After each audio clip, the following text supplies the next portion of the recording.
Hello and welcome back to How to Start Your Game Company.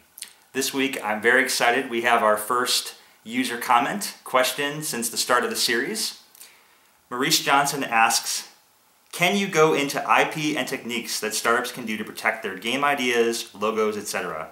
I know that usually innovative ideas tend to spawn copycats after the fact, but what can a person do if they have a fleshed out and solid high concept beforehand legally? That's an excellent question, Maurice, and I'm glad to answer. Now, before I get into this, let me just have a little disclaimer here. First off, I am not a lawyer, and you should not be taking legal advice from me. What I'm going to help provide here is some personal experience in both my time as an indie developer dealing with this issue, as well as working as a producer for AAA industry and what some of the legal things you might come into look like. So, that being said, the first thing I'd like to say is that my answer will shock you.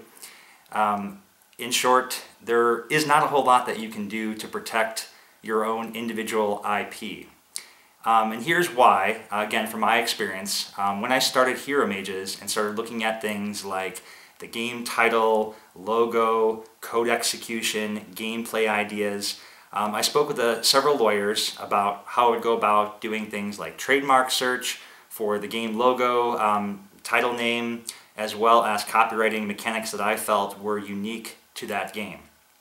And some of the things I learned talking to these lawyers are, one, it's notoriously difficult to patent or copyright or protect a gameplay mechanic. And the reason is that it's not a solidified product or tangible idea or thing, but rather a concept.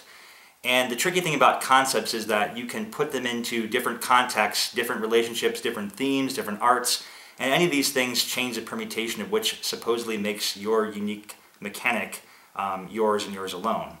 And that's why you're going to see games that often take an existing mechanic from a game and bring it into new games, evolve it a little bit, and take it forward in some way. Now, copycat situations do happen, and I've seen several of these in the past with other indie developers struggling where somebody blatantly took a copy. A great one that I recall seeing was the Triple Town Yeti World. I don't remember the exact thing that Spry Fox was dealing with, where a developer literally ripped off every aspect of it. And if I recall, this was somebody that I even had consulted or worked with them at one point, and it was a clear intellectual property theft. That's a pretty complex situation. I'm not sure how often something to that extent happens, but it is a problem to be aware of and something to be dealt with. Now, in my own experience, where I was just trying to figure out how to copyright my own game IP and ideas, the things I learned were, just going through the trade lawyer, for example, just doing a trademark search is gonna run several thousands of dollars to figure out how to do that, how to copyright it, and then protecting it is not as simple as just like, well, I own the trademark, because you've got to do searches in other countries, other businesses, there's other state regulations where subsections can have the rights to it in different contexts. So in short, there's a lot of hoops you have to jump through to protect this. And when I started getting more into things like the code execution, they were looking for things like, all right, we're going to need samples of your code, we're going to go ahead and have this printed, isolate and protect various parts of it. And after a certain point, the understanding I started to realize was that all this extra work is going to add up to tons of cost. And in my own mind, somewhere in the ballpark of 10,000 plus, just to get some sense of protection. And at a certain point, I had to wrestle with, is this where I want to be spending my time, my money, and my efforts when I've got all these other aspects of developing the business at hand? And after talking with other developers in the industry, it kind of developed this holistic picture. And that picture is, in the industry of making games, there's a lot of great ideas. But a great idea on its own is not something that is inherently valuable. And the reason for that is that ideas are fairly easy to come up with, but they are very difficult to execute on. And so where you think you might have something that's truly unique or innovative, pitching it to somebody does not entail that someone's going to take and steal and produce it, because there's a large degree of effort going into that. From a AAA space, you could come up with an idea that says, oh, here's this great thing, this idea for something like Angry Birds or a Pokemon Go. and you might be concerned that that industry is going to go and reverse engineer your concept, go ahead and produce it, and that's not really the case. A AAA developer is going to be thinking, what's the franchise I need to make this work? What's the IP property I need to sell, the branding that's going to get this out there? Because one of the most difficult things in seeing an idea as innovative as that execute is figuring out how you're going to get that brand awareness out to consumers so you can have a large acquisition and large installs, large download counts. So that's one of the things to think about. Oftentimes when I talk with other developers that are just starting out, they're asking for advice, and I'll ask them questions like, tell me a little bit about your idea, your concept. Let's see what kind of unique things we can flesh out with it.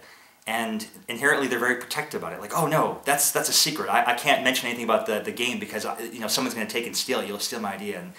And again, I just want to reassure those that have those concerns. No, I actually don't want to steal your idea. I've got a backlog of hundreds of my own ideas I want to work on. And again, that problem of an idea is one thing. It'd be great to have a time machine, but the execution, the building of it entails so much work and so much risk for the person developing it that it's not something that is likely going to be stolen. We have our own things we're trying to work on and our own series of investment we have into our own ideas before we would even be looking elsewhere to take ideas. Another thing about ideas in the industry is that it is very common that multiple developers working in different places of the world are going to come up with a similar concept at a similar time.